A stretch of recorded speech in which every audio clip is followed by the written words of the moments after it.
Bien, buenos días. Vamos a hablar ahora de las consecuencias sociales de la revolución industrial. En ese sentido, ustedes tienen como material parte del texto del capítulo 5 de Barbero y luego el texto del trabajador pobre de Hobsbawm.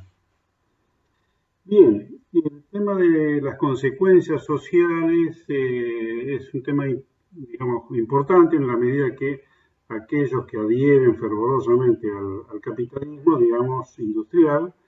señalan los efectos positivos de la revolución industrial sobre las condiciones de vida de los trabajadores.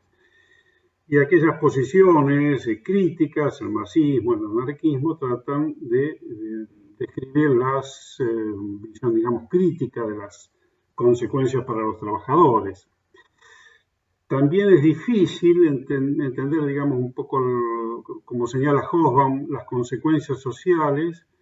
tomando en cuenta solamente cuestiones aritméticas, valores de los salarios, condiciones, digamos, de trabajo, en tanto, como señala Hobsbawm, la consecuencia social se tiene que medir de otra manera, se tiene que medir con otros indicadores como son esperanza de vida, como, digamos, la vivienda trabajadora, el tipo de vivienda trabajadora, el, el grado de consumo, digamos, aspectos culturales que hacen a cómo viven los sectores trabajadores. Bueno, y también, digamos, es un tema que se discute hasta el día de hoy, ¿no? La forma, las condiciones de vida de los trabajadores no solamente tienen que ver directamente con la forma de producción, feudal, capitalista industrial en este caso, sino también con el avance de la tecnología, de las luchas sociales, de los aspectos políticos que hacen a las formas de vida y a las condiciones de vida. Hasta el día de hoy, la condición de vida de los trabajadores depende no solamente, digamos, de la orden social, sino de los conflictos de clase, la lucha de clase, de acuerdo al marxismo, que plantearían mejores o peores condiciones de vida de acuerdo al tema de la política económica. Eh, digamos, es indudable que a lo largo del siglo XIX y siglo XX mejoró las condiciones de consumo de millones de trabajadores, mejoró la esperanza de vida, pero eso, digamos, es difícil de medir en cuanto a si depende específicamente del desarrollo del capitalismo industrial, bajo las formas capitalistas, digamos, o si porque también se ve la mejora en las condiciones de vida, en la esperanza de vida, en países del orden, por ejemplo, de lo que se llamó el socialismo real en la Unión Soviética, actualmente, por ejemplo, en China, un régimen que es difícil de definir, pero que tiene algún aspecto de socialismo, digamos. O sea, digamos, ver el tema de las condiciones sociales de los trabajadores es todo un tema que hasta el día de hoy es parte de la discusión. Bueno, veamos cuáles son un poco los temas principales que tienen en la bibliografía. En el texto de Barbero, en el capítulo 5, está señalada, digamos, las características de lo que se llamó el disciplinamiento de los trabajadores. La creación de la clase obrera no fue un proceso simple, abarcó el siglo XVII, XVIII, XIX, que es el cambio en las condiciones de trabajo, pasar de ser mayoritariamente la población europea y luego en otras partes del mundo, de ser trabajadores rurales que no cumplían horario definido estrictamente, que tenían acceso a la tierra, a instrumentos de labranza, a pasar a ser lo que se llaman los proletarios, aquellos que cumplen un horario, horarios muy extensos en su momento, con una disciplina laboral muy rígida y que no poseen los bienes de producción. Desde ese punto de vista, la creación de los proletarios es sustancialmente diferente de las formas de trabajo anteriores. Sobre el mismo, digamos, ustedes lean en ese capítulo 5 de Barbero, volviendo a lo anterior, se señala, digamos, primó en el mundo académico, a comienzos del siglo XX, la visión optimista acerca de que las condiciones salariales de los trabajadores habría ido mejorando y aumentando el consumo a lo largo del siglo XIX. Esa sería la visión optimista, que trata de medir aritméticamente el salario, los precios. Hay un descenso de los precios en parte del siglo XIX a partir de las mejoras en la tecnología y que, digamos, comparando salarios que se habrían mantenido igual y bajas de los precios, habrían significado un aumento del salario real, del consumo de los trabajadores. Bueno, frente a esa visión, ustedes leerán la visión de Hobsbawm, digamos, o de Thompson, dos autores ingleses,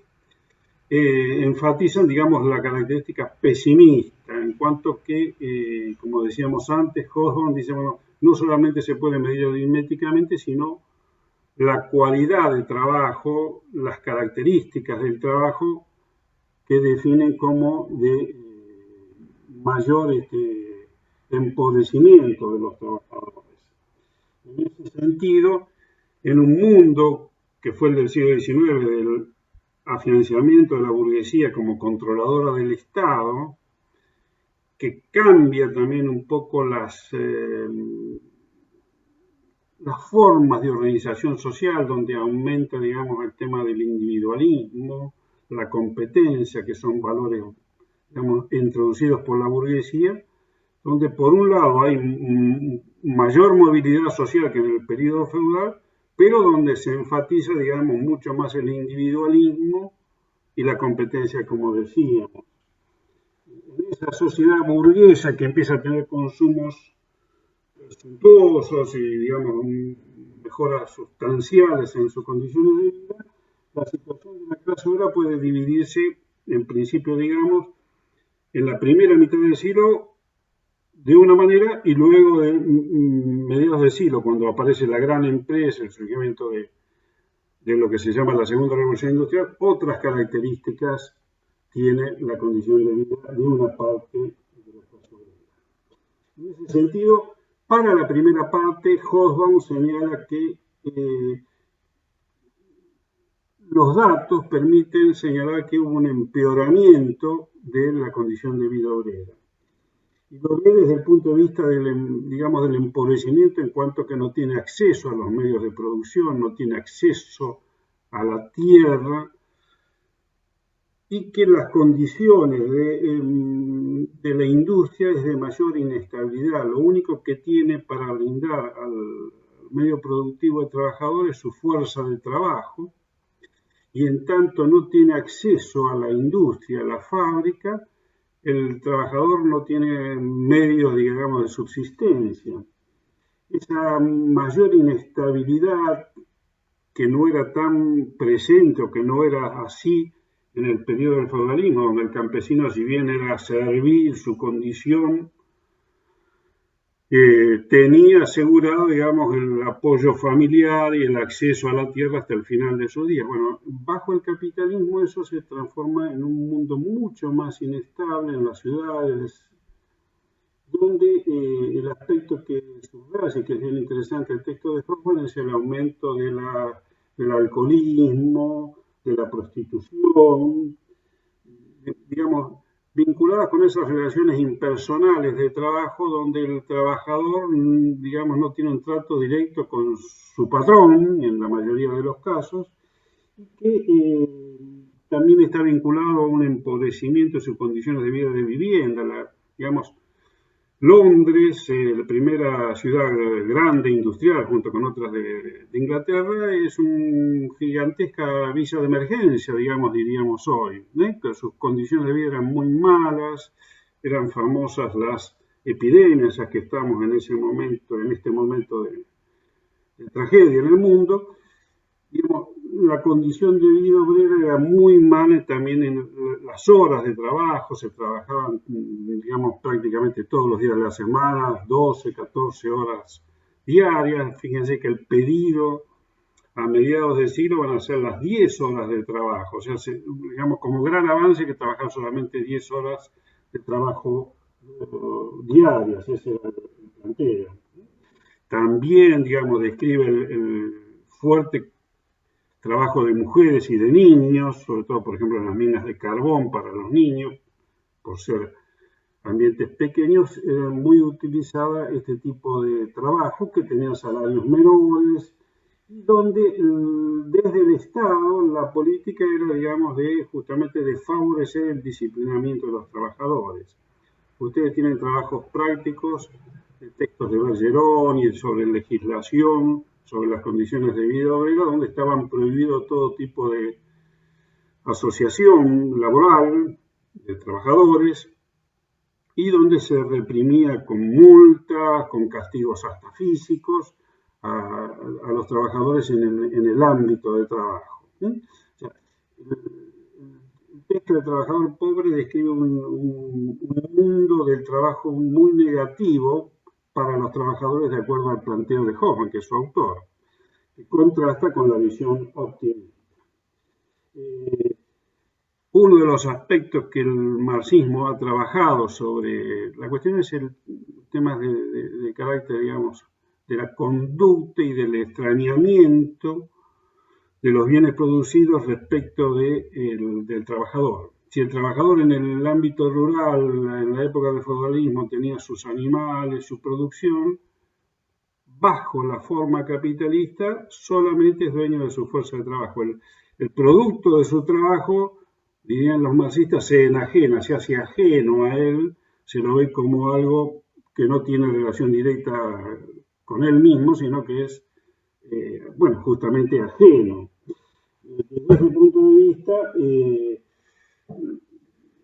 son todos aspectos que señalan el carácter negativo para los trabajadores en esta primera mitad de siglo, donde todavía los trabajadores,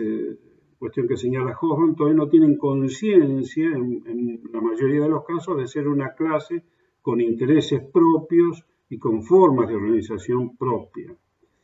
En ese sentido, digamos, la existencia de una creciente clase de trabajadores no tiene que ver con una conciencia de organización propia de organizaciones trabajadoras, que a su vez son, como ya dijimos, habían sido muy perseguidas desde el Estado. En ese sentido, recién a mediados del siglo va a cambiar la condición de vida de una parte de los trabajadores y de las formas de organización de los trabajadores. Bueno,